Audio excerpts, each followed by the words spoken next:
Smart foul. Smart foul. Got to go to the players of the week.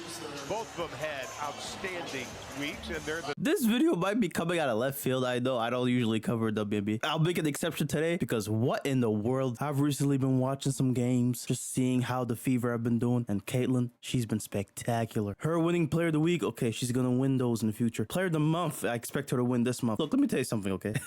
What Cheryl Swoopes did in this broadcast was actually quite funny. And then the Fever come here at 3 o'clock before a sellout crowd.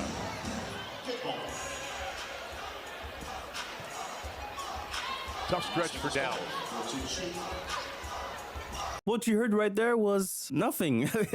She was talking before this, right? Oh, smart foul, smart foul. That's what she said. And then he brings up the player of the week, Caitlin Clark being one of them. And she just stays silent. Why is this? Why is she so silent? It's like she doesn't want to say anything about any of the players mentioned. If I want to, I can make this video almost an hour long. But I'll make it, a couple minutes just to illustrate one of Caitlin's biggest haters, right? Cheryl Swoopes herself, who's obviously one of the best WNBA players there ever was, right? And it seems like she's a bit threatened by Caitlin Clark's rise into stardom. In the 2023 NCAA tournament, she actually broke the women's record for most points in a single tournament. And the player she ended up passing was actually Cheryl Swoopes herself. That was also one of many things she achieved that was historical. First 40-point triple-double in the tournament's history. Most points ever in a single NCAA tournament. We already went through that. Knocked off, obviously, number one seed. Right, she was obviously guns a-blazing. She put on a prime Russell Westbrook, Oscar Robertson numbers 31 and 10. Now we know how the final played out. This is not a video talking about this. I just want to recap some things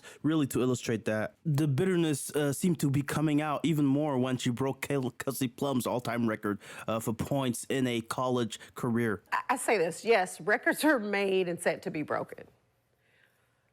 But if you're going to break a record, this isn't just for Caitlin, but you asked me about Caitlin. If you're going to break a record, to me, if it's legitimate, you have to break that record in the same amount of time that that player set it. Okay. Right? So if Kelsey Plum set that record in 4 years, well, Caitlin should have broke that record in 4 years.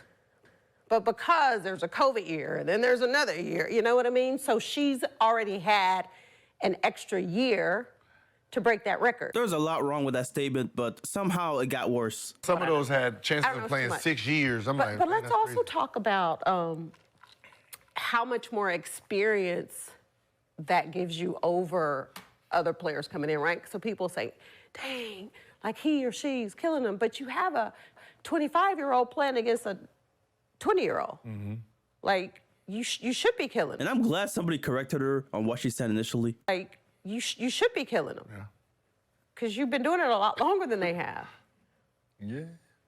So I'm not sure, but I know she can come back another year. Yeah, this is her fourth season, though, so she would be... Oh, she'd be legit. A season best. She can just come back one more year if she decided to. Yes, So why bring up the 4 or 5 year thing if she was legit breaking the record in the 4 years she had in college? Even the Iowa women's basketball Twitter account had to debunk this nonsense, right? She's not 25 years old doing this. She's 22, right? She was obviously a fourth-year player, okay? This is normal. Okay, she wasn't a fifth-year player doing this. And there were some people wearing a "Don't Be a Cheryl" shirt to try to poke fun at the situation. To answer that question, Caitlin Clark right now probably takes about 40 shots a game.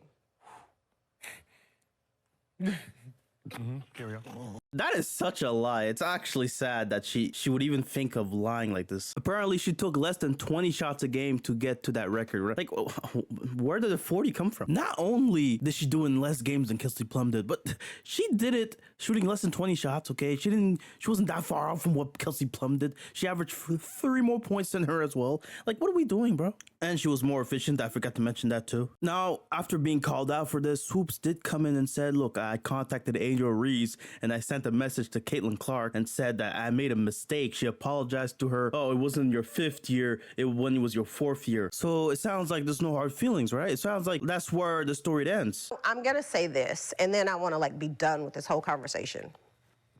So for people to come at me and say that I made those comments because I'm a racist, first of all, black people can't be racist. Okay, I see where this is going, and I do not want to go into this territory. I'm not going to say anything. But this podcast in particular, man, there's a lot of people that were just saying nonsense about Caitlin Clark throughout the year. Caitlin for the 20th time. She don't really, she takes bad shots at bad times. She don't play no defense. Who? And to take 23s, Okay, Clark. it's a lot of threes. I don't know who started this trend of wearing big ass hats. I don't understand it, man. It's weird. And obviously, you had the Diana Taurasi's reality is coming, right? She talked about, especially Caitlin Clark and the young stars in general. And at first, when people saw Clark, struggling and the team losing games, hey, they were saying Taurasi was actually true. She was right. The start of the season was definitely frustrating for the Fever, right? And Caitlin Clark, her being the face of it, right? People were obviously going to, come and take their comeuppance. And I do want to attach this to a larger point that it wasn't just that people were saying, oh, she's gonna struggle at the beginning, right? No, go figure, right? A lot of people are gonna struggle to start. No, it's some people were going as far as to say that she wouldn't even dominate in the WNBA when she would, eventually enter it. For people who have never watched a WNBA game, it's good. Like there's talent, like these women can play. And because there are very few roster spots, like it's a real job. So people look at new players coming in, whether that's out of college, players who've been overseas, and they look at that and say, oh, you trying to come take my job. Like, no, it's not gonna be that easy. So will Caitlin Clark be a good pro? Absolutely. Will Caitlin Clark come into the WNBA and do what she's doing right now immediately? Absolutely not. Mind you, in Clark's debut, right, she scored 20 points, right? Obviously, she shot poorly, and she had, I think, 10 turnovers in her WNBA debut. During her first 10 games, she put up 16 points, right, almost 17, 6 assists, 5 rebounds, right? She shot 31% from the three-point line, or a 37% field goal. Oh, she's struggling. The fact that this is the worst she looked is actually quite telling, because since the Olympic break, she's been averaging 24 points, shooting 37% from the three-point line. 37.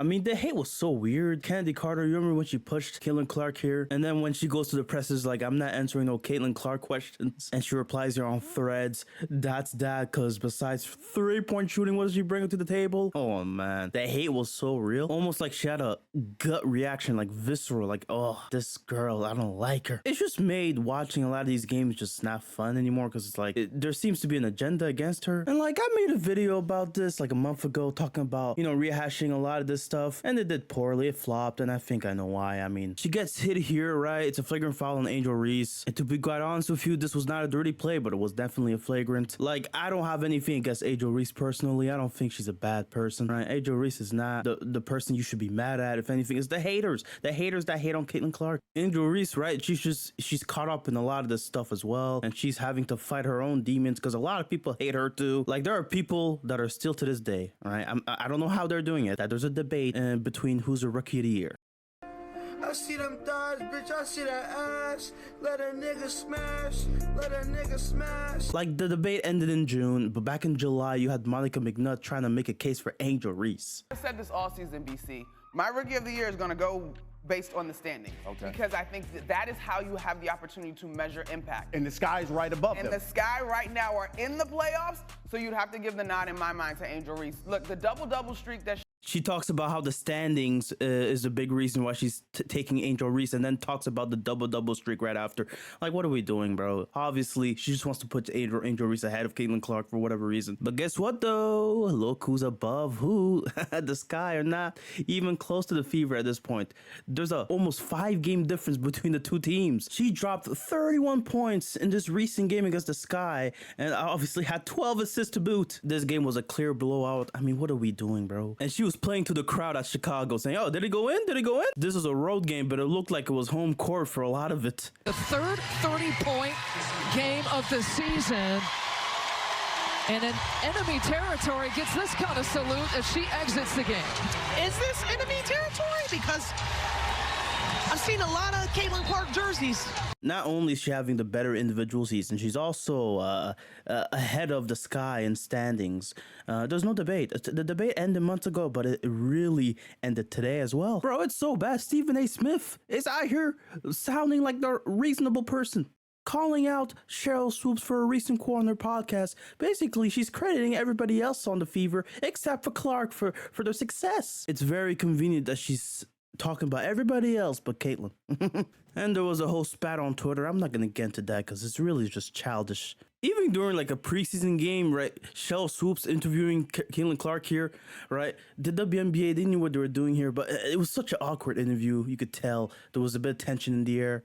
And apparently Swoopes is doing this and not even being employed by the WNBA themselves. But evidently what all this is doing is making not just Swoopes, but the whole WNBA look bad for really allowing this to persist. It's actually quite stupid, honestly. It's dumb. It's dumb. And then there's that whole Olympic snub and the Team USA during the All-Star weekend losing to Caitlyn Clark and friends with Angel Reese also playing for that team. What are we doing, bro?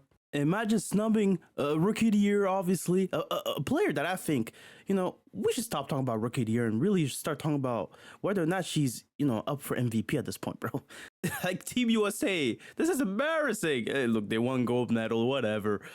It just makes them look stupid. It just makes everybody look stupid. Like, how could you be this dumb? How? It's not possible.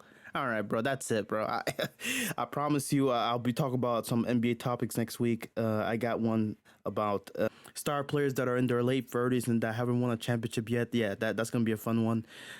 Hope you guys enjoyed this one. Peace out.